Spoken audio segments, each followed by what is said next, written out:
Don't you worry about a thing. Jesus Christ is still the King. Welcome to The Uncommon Good with Bo Bonner and Dr. Bud Marr on Iowa Catholic Radio. Every Wednesday, diving deep in the truth of the Catholic Church and restoring all things in Christ. The Uncommon Good, live from the Mercy Live Up Studio. The Uncommon Good is on the air. I'm Bo Bonner. I'm Dr. Bud Marr. We are coming to you live from the Mercy Live Up Studio here in beautiful, refulgent downtown, not downtown, Des Moines, Iowa, nonetheless. 11:50 a.m., 88.5 FM, 94.5 FM, and streaming live, iowacatholicradio.com, and the Iowa Catholic Radio app, brought to you by Blessman Ministries and the People Abstract Company. Again, we're at the Mercy Live Up Studio, and if your eyes have done something wrong to you in the past, you can punish them by watching the webcam and see how it's all made, if that's what you want. Bud, how are you doing? Pretty well, Bo. I think in college basketball last night, the number 1, 2, and 4 teams all went down. So I'm expecting great and exciting things from the show. We're due for an upset, whatever an upset looks like on radio. I think that means that we will make John Leonetti's show, look like Villanova losing. Let's take him down.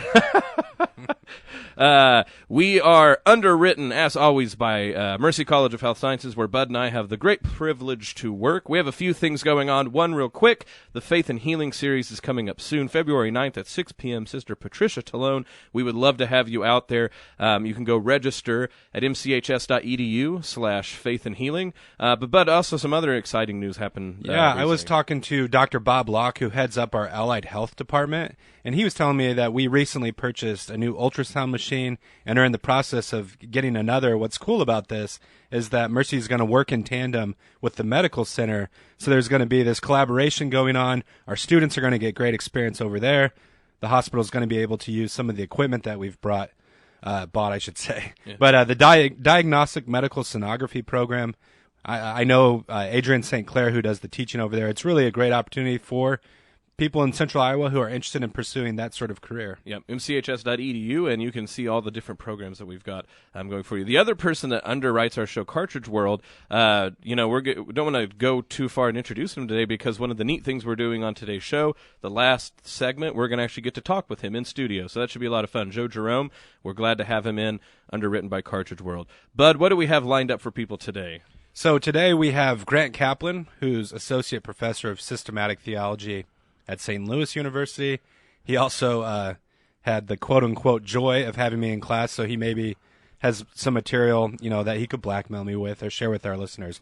But Grant's going to be talking about how do we understand the church's, I guess you'd say, place in society. So, we're oriented towards the worship of God. We also have a proclamation to the world. What does that look like as we navigate, contemporary society and all the complexities that come with that? All of that and more coming up very soon, so stick around. We'll be back with you in a minute with The Uncommon Good with Bo and Bud.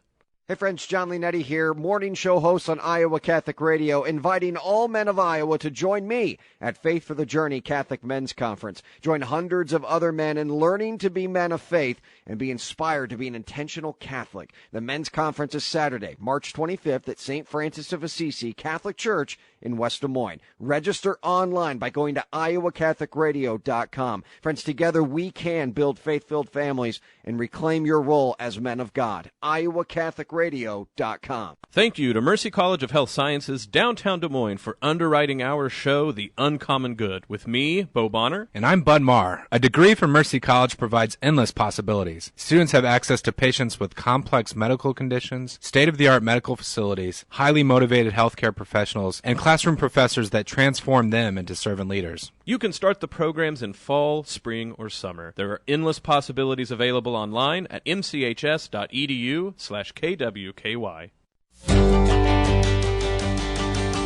We're back with The Uncommon Good. Glad to have you here, folks. Bud, like we've been telling people, we have a very special guest. Like we intimated at the very beginning of the show, he knows you maybe more than he would like to, so I'm going to let you introduce him. Yeah, we're here today with Dr. Grant Kaplan, who's Associate Professor of Systematic Theology at St. Louis University. Grant, how are things down in St. Louis? Things are good, a little too warm, but they're good. Oh, if you need cooler weather, we have snow coming in this afternoon, so... Oh, well, that sounds lovely. I'm waiting for at least one good snowstorm this winter. Well, Dr. Kaplan has written, recently published René Girard, Unlikely Apologist. That's out from Notre Dame Press. Grant, I'm sorry that my pronunciation of French R's is a little rough, but I do what I can. You've written in a number of different fields, Grant, and one of them is the field of political theology. For some of our listeners, that might sound sort of paradoxical. You know, we worship a Savior who said, "My kingdom is not of this world." In what way should Catholics think about our theology or the message of the gospel being political? Well, the term political theology is not very old. It's about 100 years old. It was invented by a German Catholic jurist named Carl Schmitt. But the question about the relationship between religion and politics in Christianity goes back very, very far. Obviously, we have the statements of Jesus, but, reflections by people like Eusebius, the 4th century church historian who wrote a biography of Constantine, the emperor who converted, had certain ideas about how these two things related. And St. Augustine, writing a few decades later, had very different ideas in his most famous exposition of the City of God. So those are just a couple examples of the back and forth in history. But Christians have generally in history been trying to understand how to navigate this relationship. And you see almost a kind of polarity of, withdrawal, engagement, critical engagement, qualified withdrawal. So there's been a long history of trying to think this through and trying to figure out what's the right formula. Grant, this is Bo. Thank you for being on our show. When you mentioned Carl Schmitt, and in my nerd bingo game I keep with myself, I now get to mark off the spot where it says, have someone mention Carl Schmitt live on air. So thank you very much. I didn't expect that to happen in my lifetime. No, I'm joking. I will try to. You are most welcome. I'll try to get one more nerd bingo taken care of. So I'll throw out some crazy names before this interview is over. That sounds good to me. But really sort of stemming from that, I like that you pointed out political theology might be a new term, but it's not a new thing. I wonder if that's indicative of the fact that it's something Christians, for most of their history, like you said, thought that they were involved in, trying to understand how the city of God and the city of man interact. But it's only recently, because we've come up with maybe a shallow understanding of religion, that we think that we have to name political theology. And I guess what I mean is, everybody in the past thought, well, of course we're going to talk about this relationship, but it's only now where we act like religion is so privatized that, like, political theology has to be named. Do you think there's something to that? Absolutely. I agree with you 100%, Bo. I would say that there's a general enlightenment that comes out of the narrative of an Enlightenment narrative from 17th and 18th century that goes something like this. And you see it reflected in people like Spinoza in his famous theological political treatise, Immanuel Kant, John Locke, so key figures in the Enlightenment. The narrative is something like this. It says, people of religious faith are fueled by certain religious passions, and these passions seem to dominate or eclipse their ability to reason and lead to conflict, fights, religious wars. And therefore, what we should do is privatize religion. Put religion, you can believe whatever you want in your conscience about transubstantiation or consubstantiation or whatever you think about the Pope. But these ideas, if you try to make them into public policy or to try to enforce them publicly, they lead to all of these destructive wars that racked Europe for a century and a half after Martin Luther's Reformation. And so this withdrawal narrative that Christianity or any religious belief should be privatized comes out of that story. And political theology is an attempt really to kind of question that narrative, which is at the heart of secularism. Again, this is The Uncommon Good with Bo Bonner and Bud Marr. We're here from the Mercy Live Up studio talking to Grant Kaplan, who teaches at St. Louis University. Grant, Bo mentioned a few minutes ago changing understandings of religion. It seems to me like we could say something similar about politics as well. So all three of us have read and know Stanley Hauerwas, who's written a great deal on this matter. But there's a certain way, and we're coming at the tail end of a very contentious election where if I say to my students in the classroom, if I throw out the term politics, their minds immediately go to whom do I vote for, Yes. And something that Hauerwas mentions is that a religion is uninteresting if it doesn't tell you what to do with your pots and pans. And what he means by that is, especially within the Christian tradition, we've always been deeply concerned about the goods that we share in common. And so one thing that Bo and I have had tried to press on the show is we want even a more robust understanding of the political, where every facet of our lives is seen through our allegiance to Jesus Christ. In what way, is Christianity political in that sense?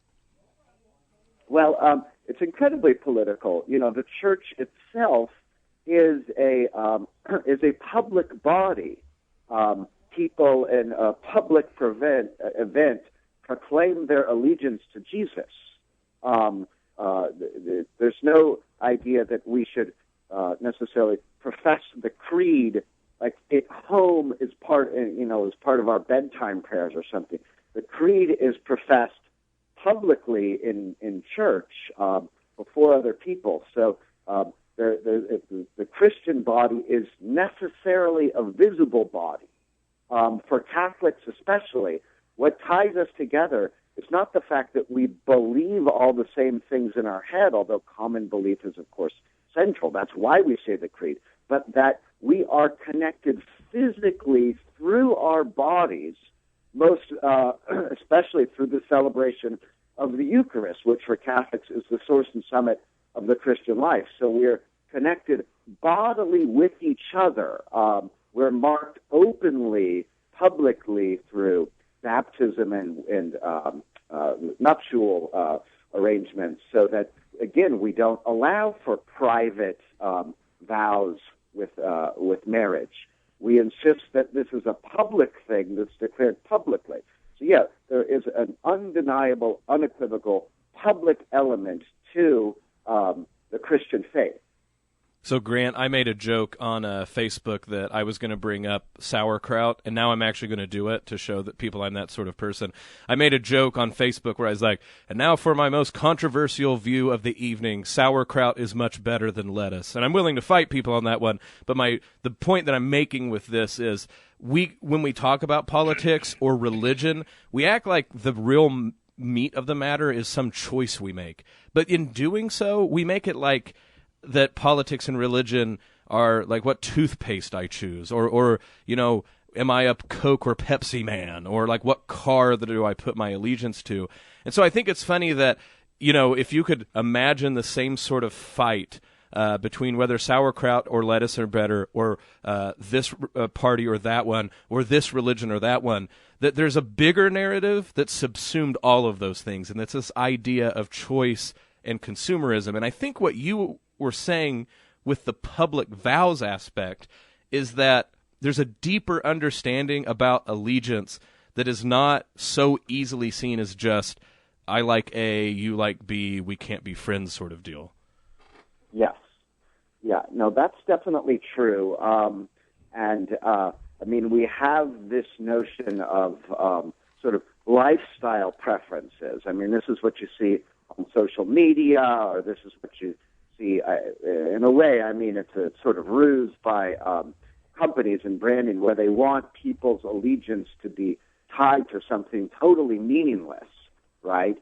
And so what we've seen is a kind of transition in our society from people being understanding themselves as citizens, part of some kind of common good or common weal, right?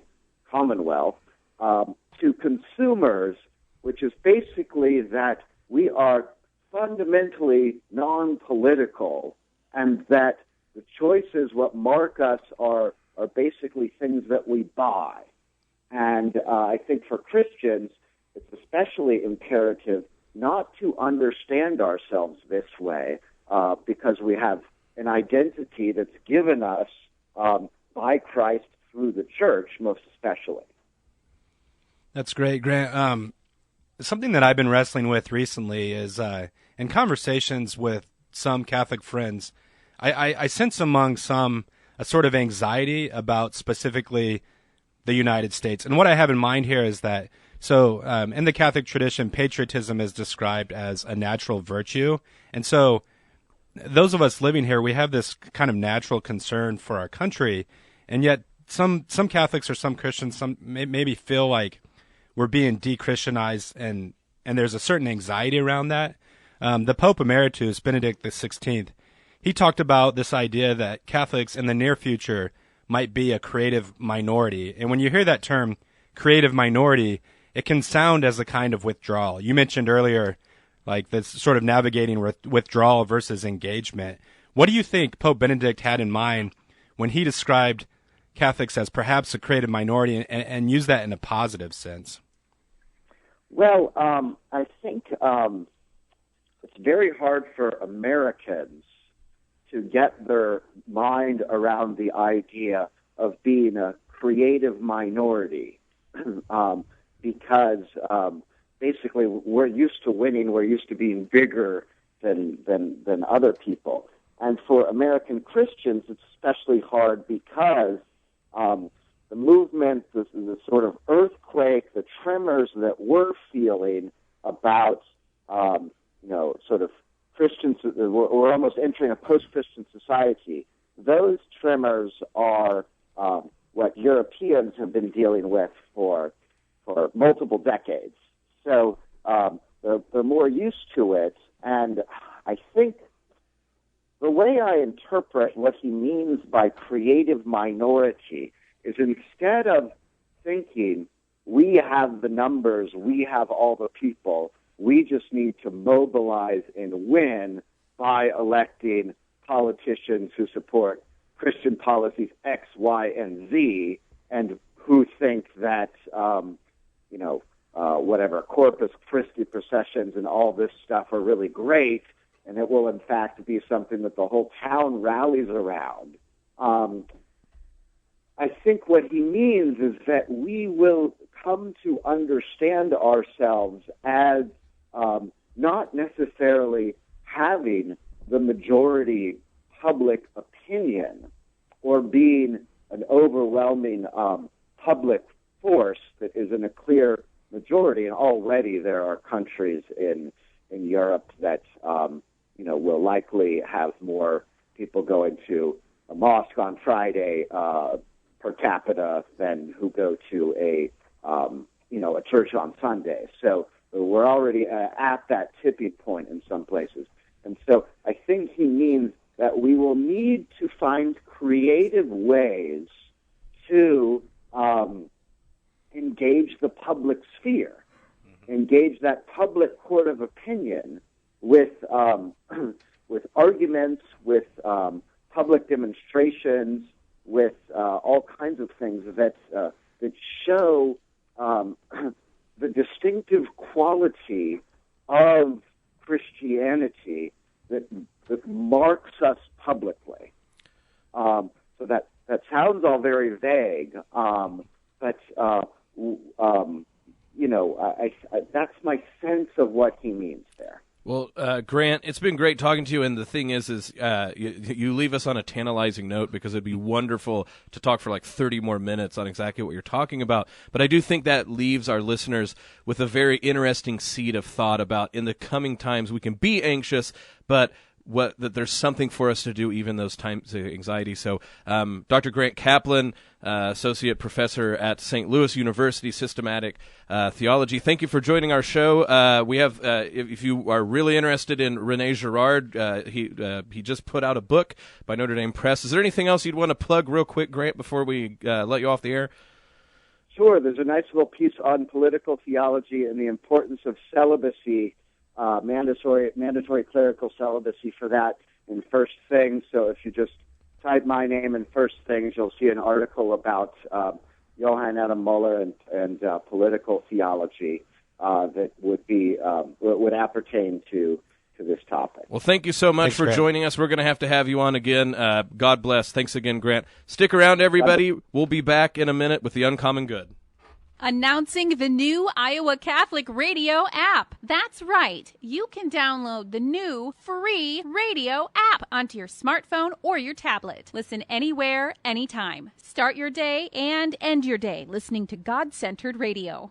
Thank you to Mercy College of Health Sciences, downtown Des Moines, for underwriting our show, The Uncommon Good, with me, Bo Bonner. And I'm Bud Marr. A degree from Mercy College provides endless possibilities. Students have access to patients with complex medical conditions, state-of-the-art medical facilities, highly motivated healthcare professionals, and classroom professors that transform them into servant leaders. You can start the programs in fall, spring, or summer. There are endless possibilities available online at mchs.edu/kwky. Thank you, R&R Realty Group, for underwriting Dowling 365. R&R Realty Group has been accommodating business expansions and real estate solutions since 1985, solving commercial real estate needs by establishing long-term relationships built on trust.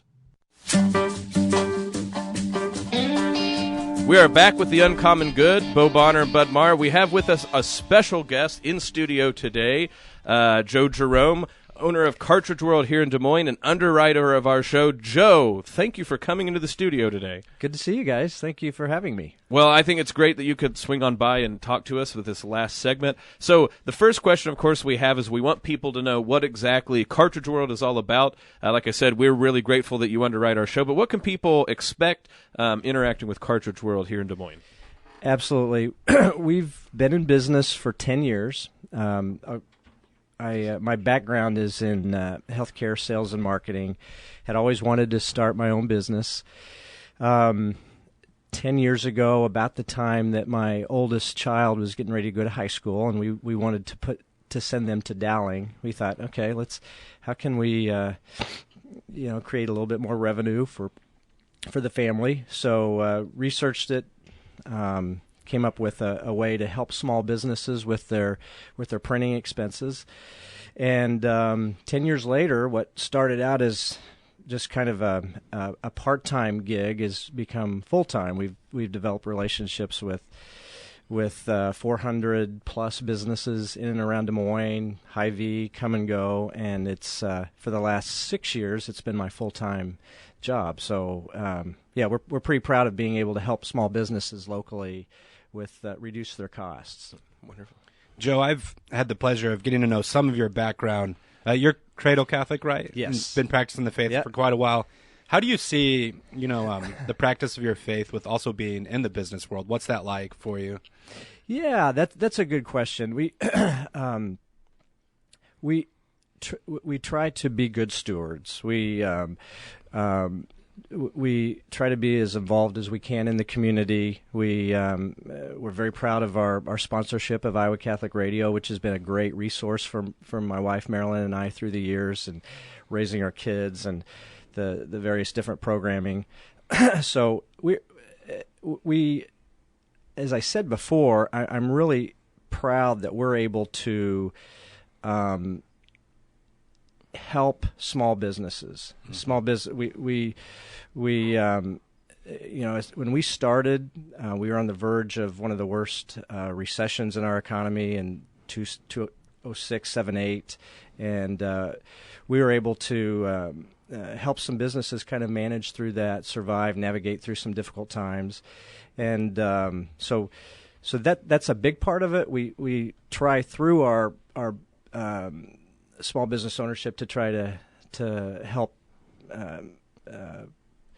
charities and to try our best to kind of be as involved in the community as we can. No, well, I think that's a great way to think about it because, like I said before, people have these grand notions about what it must be like in order to show yourself as being a business, in business and being Christ-oriented. But to have the idea that you can have an impact on small businesses in a very profound way locally. It's harder for us to have a better example to hear a business owner talk about that being in your mind. So few times in the modern world do people think about how the interconnecting webs that we weave even with our businesses, that might not sound like, because you don't have a big scripture quotation on the front of your door, but in many ways that's exactly what Christ is asking us to do. So I think that's a brilliant way to put the answer to that question. Yeah, St. Mother Teresa said, God doesn't necessarily expect us to do great things, but to do small things with great love.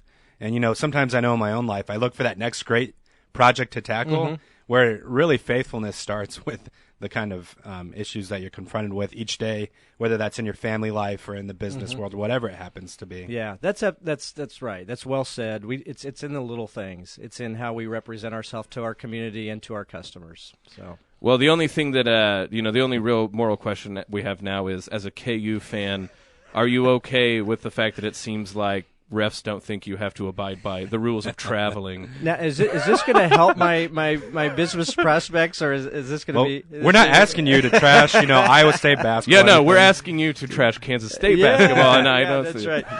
Yeah, we, some of my best friends and colleagues are Iowa State fans, so we have a good kind of back and forth. But yeah, I watched that game, and I watched that half-court traveling event, and I knew my phone was going to blow up, and it did.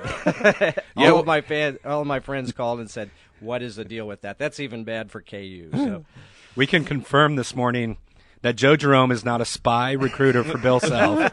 He's here doing legitimate business in Central Iowa. So when is the KU Iowa State? It is actually February 4th. I have that on the top of my head because my daughter, my third child is attending the University of Kansas, and I'll be going down to Lawrence to see that game. So we're looking forward to that. Well, as it's clear to the listeners, one of the things we all bonded on getting to know each other is we're all old Big 8 people between Oklahoma State, Nebraska, and KU, and we love being among Iowa State fans and getting to talk about the old days. Well, Joe, thank you for coming by. Thank you for your witness, and of course, thank you for underwriting our show. Yeah. It just couldn't happen, great things like this, without people like you willing to do this. So thank you very much. You're very welcome, and thank you for the programming that you provide. It's the more I listen to it, the more I'm drawn in, and I'm sure I speak for a lot of people who really appreciate the programming that you have on the air. So, well, we appreciate it very much, and we look forward to having many great conversations with Joe again. Thank you. Friends, that's going to wrap us up today. It's been a wonderful time, wonderful opportunity to get to have two guests, hey, bud? That doesn't happen all the time. Yeah, two guests. I promised a great show, and I feel like our guests delivered. So it probably had nothing to do with us. I agree. Well, folks, may Jesus Christ, the Prince of Peace, reign in your hearts, in your families, in our city, and in our country. God bless, and until next time, this has been The Uncommon Good with Bo and Bud. The Uncommon Good with Bo Bonner and Dr. Bud Marr is heard Wednesdays at 9 a.m. and 9 p.m. on Iowa Catholic Radio and on the official Iowa Catholic Radio app.